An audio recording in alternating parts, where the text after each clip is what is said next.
وبرکاتہ۔ امید کرتی ہوں آپ سب خیر و عافیت سے ہوں گے۔ اللہ پاک آپ سب کو اپنے حفظ و امان میں رکھیں، آمین ثم آمین۔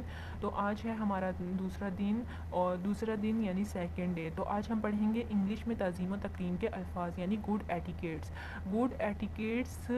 گڈ اچھے کو کہتے ہیں، ایٹیکیٹس کہتے ہیں آداب کو۔ تو انگریزی سیکھنے کے لیے سب سے پہلے انگریزی میں رائج تعظیمی الفاظ کی معلومات ضروری ہے، یعنی ہمیں انگلش کے جو ورڈز ہیں اچھے آداب والے ان کے بارے میں ہمیں معلومات ہونا ضروری ہے، جو کہ ہمارے ماحول اور طریقوں سے بالکل مختلف ہے۔ جس طرح آپ نے پہلے سبق میں انگریزی دعا و سلام کے طور طریقے کو سمجھا پڑھا، تو اسی طرح آج کے اس سبق میں ہم تعظیمی الفاظ کو غور سے سمجھنے کی کوشش کریں گے۔ تو اس کا پہلا پوائنٹ یہ ہے کہ انگلش لینگویج یعنی انگریزی زبان میں آپ اور تم کے الفاظ کی جگہ یو استعمال کرتے ہیں، نہ کہ ہم دے کا لفظ استعمال کریں۔ جب ہم کسی سے مخاطب ہوتے ہیں، کسی اکیلے بندے سے مخاطب ہوتے ہیں کسی سامنے والے سے، تو ہم کہتے ہیں آپ یا تم نے یہ کیا، تو اس کے لیے ہم پڑھیں گے یو، یعنی اسے ہم بلائیں گے یو۔ تو یہاں کچھ الفاظ دیے گئے ہیں عزت احترام کا اظہار کرنے کے لیے، تو آئیے آپ کو یہ الفاظ سمجھاتی ہوں، ان کے معنی بتاتی ہوں۔ اب میں آپ کو پلیز اور کائنڈلی کے مطلب جملے بنا کر آپ کو میں سمجھاتی ہوں، آپ کو اچھے سے سمجھ آ جائے گا۔ جیسے ہم پہلا پوائنٹ یہ دیکھیں کائنڈلی کا ہے، مہربانی کر کے مجھ پر احسان کریں۔ ہم جب کسی کو کہتے ہیں مہربانی کر کے مجھ پر احسان کرے، تو اس کی انگلش کیا ہوگی؟ Kindly do me this favour, ٹھیک ہے۔ اس کے بعد جب ہم پلیز کا ورڈ کسی سے مطلب کسی کے ساتھ استعمال کریں، جیسے ہم کہتے ہیں پلیز یہ کام کر دو، پلیز وہ کام کر دو۔ اب یہاں ہے برائے مہربانی میرے لیے ایک گلاس پانی لائیں، یعنی please bring me a glass of water, ٹھیک ہے۔ یہ کائنڈلی اور پلیز کی آپ اس میں یوز ہو گیا ہے، سینٹینس میں یوز ہو گیا ہے۔ اس کے بعد تیسرے نمبر میں ہے یو ہیو بین کائنڈ انف، یعنی آپ کافی رحم دل ہیں۔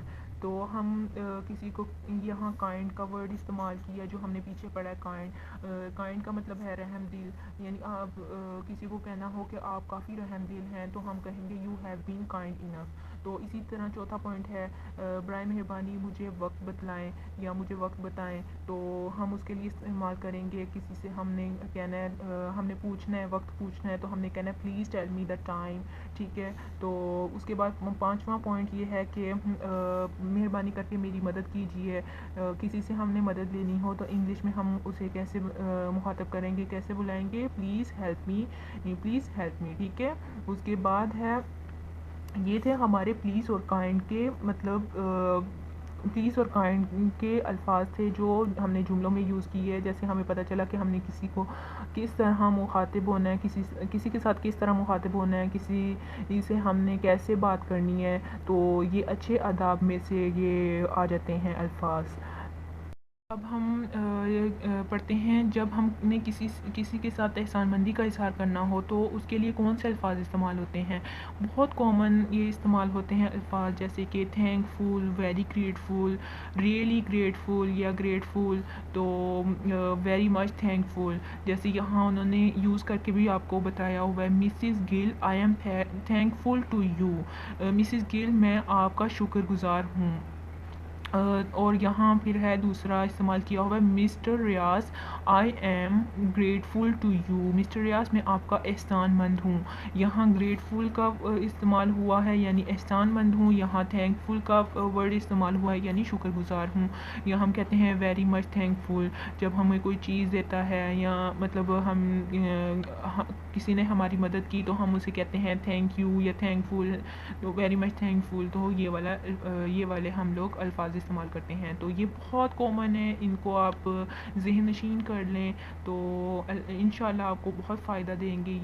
یہ چھوٹی چھوٹی سے جو الفاظ ہیں نا، ان کو اگر آپ اچھے سے آپ اپنے ذہن میں بٹھا لیں تو آپ کے لیے انگلش بولنا کوئی اتنا مشکل نہیں ہے۔ تو یہ جو چھوٹے چھوٹے الفاظ ہیں ان کو آپ اپنے ذہن میں بٹھائیں تو انشاءاللہ آپ کے لیے انگلش بولنا بہت آسان ہے۔ ان کو بس آپ کو اردو میں پتہ ہونا چاہیے، تو آپ کو انگلش میں مطلب فوراً آپ کو پتہ چل جائے کہ اردو میں اس کا یہ ہے اور انگلش اس کی یہ بنتی ہے۔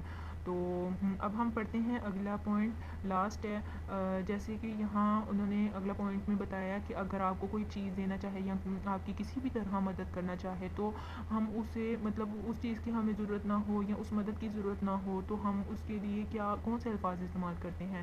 تو یہاں کچھ فکرے آپ کو دیے ہوئے ہیں، جیسے اٹ از ناٹ نیسیسری، کسی نے آپ کو کچھ دی ہے تو ہم کہیں گے کہ اٹ از ناٹ نیسیسری، یہ ضروری نہیں ہے، یعنی یہ ضروری نہیں ہے. اور یا پھر ہم یہ کہیں گے اس کی ضرورت نہیں ہے، تو اس کے لیے کیا استعمال ہوگا، نو مینشن پلیز. کیا استعمال ہوگا، نو مینشن پلیز. تو جیسے کہ یہاں ہے آپ اس کی فکر نہ کریں، یو نیڈ ناٹ وری، اور آپ کو فکر کرنے کی ضرورت نہیں ہے، یو نیڈ ناٹ بوتھر.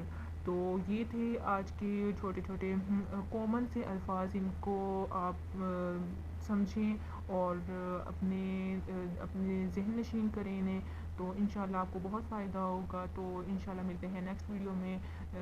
تب تک آپ میرے چینل کو سبسکرائب، لائک اور کمنٹ کرنا مت بھولیے گا. ٹل دین اللہ حافظ.